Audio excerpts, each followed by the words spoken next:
This is going to be a cost update on building my turbo stanced Scion XB. I'm not going to include the price of the car and all the mods I've already done before I started YouTube and TikTok. We have everything fuel related, which ran me about $800 with a billet fuel rail, a fuel cell, and all the other goodies. Then we have forged pistons and forged rods, which are about $2,500. Then next you have the engine rebuild kit with all the new gaskets, new crank, new valves, and all that kind of stuff for the engine. That ran about $600. I did end up getting a discount. Thank you, Max Speeding Rods. But it would have been about $600 if you didn't get a discount. Then the turbo kit, the most important part.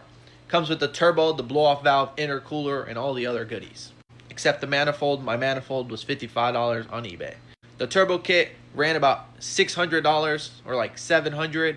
I also ended up getting a discount. Shout out to Max Speeding Rods. But we'll say $700 for just the budget if you guys were trying to recreate this. Then you have the machine shop work. Now, there's a lot that's going to get done to it, but basically the head is going to get rebuilt at the machine shop because it takes a lot to rebuild the head, and it's very precise, and I'm not willing to do that. They quoted me $950 to rebuild the head, new valves. Then you have the block itself. Because we have forged pistons and forged rods, they need to measure the piston to wall clearance and all that kind of stuff. That's going to be another $500. They aren't building the block and putting the pistons and the crank in it. I'll be doing that, so I'm save some money that way. I haven't bought these yet, but these are in the cart.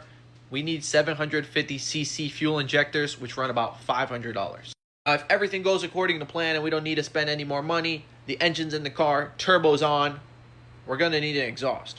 Putting about $200 to $300 just for that, piping and that kind of stuff. Then we're going to need an ECU and management system to control everything and tune it properly. Tune will probably run us about another $1,000 to $1,500. There's nobody local to me that does it in Tampa, but there's a guy in Canada that can remotely do it. He's just going to, give me the steps. The management system, I'm looking at an AEM FIC6, which runs about $600 to $700 without the harness. That is literally just the management system. The harness itself is going to be about another $850 to $900. It's literally plugged into the AEM, and then it goes straight into my ECU. But yeah, so basically this is our total right now that we have to spend on the XB to turbo it. Now, it is not a cheap thing. I'm trying to do it reliably. I do not want the car to blow up as soon as I start it. But if you guys want to see the progress, go follow me on YouTube and stay tuned for that. Follow me on TikTok. Let's go.